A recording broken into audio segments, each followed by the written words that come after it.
temperature simulator, temperature transmitter, multi-tester, power supply, connect to control valve, bench calibration of control valve, bench type. Mo ni ang data tabulation. Input in degrees Celsius calibrated to 0 to 100 degrees Celsius, 0 to 100%. Input in milliamp, and output the valve action. Valve action is failure open, normally close. Proportional to the input 4 to 20 milliamp, then the valve action must be 0 to 100% open.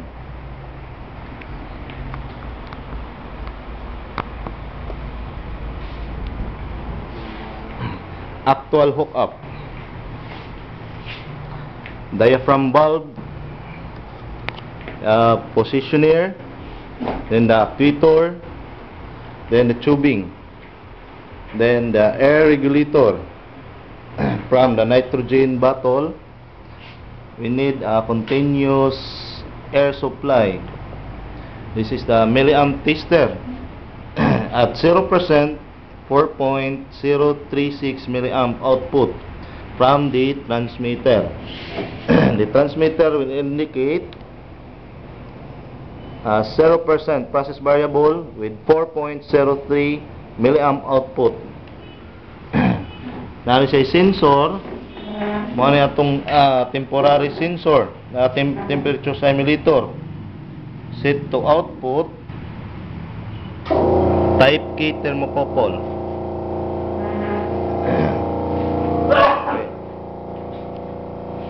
Sige, start simulate at 0%.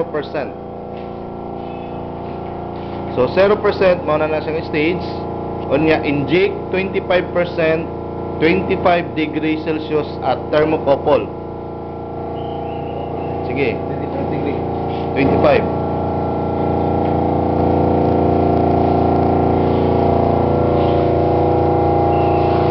%, 8 milliamp.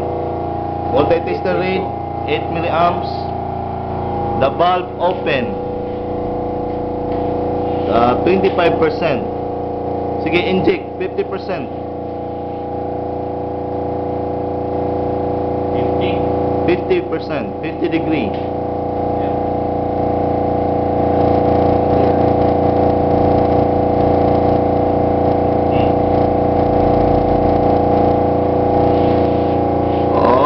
Degree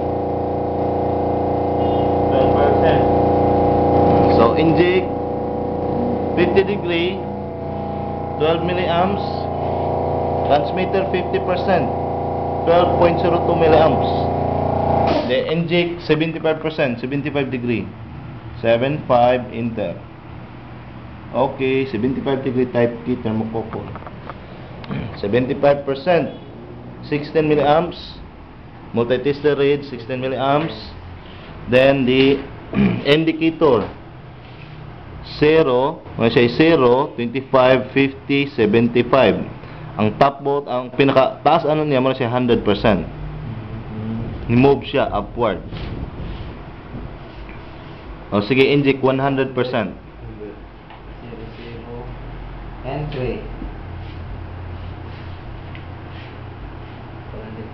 Enter. 20 milliamps.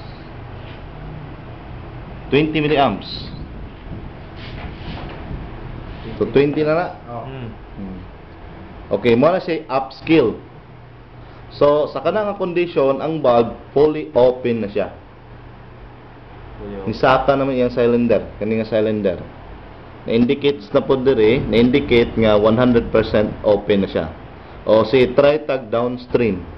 75. Oh, pababa ta 75%. Enter. Okay, 75%. Okay, 50. Okay, 50. Apply 25. Okay, 25%. Apply 0. 0 degree. Okay. Valve is fully closed. The technician. Pangalan? J. Cabigon from Cagayan de Oro. Well board. Pagayan. Ang pinakagwapong instructor. Engineer Marloy Catalan. Okay.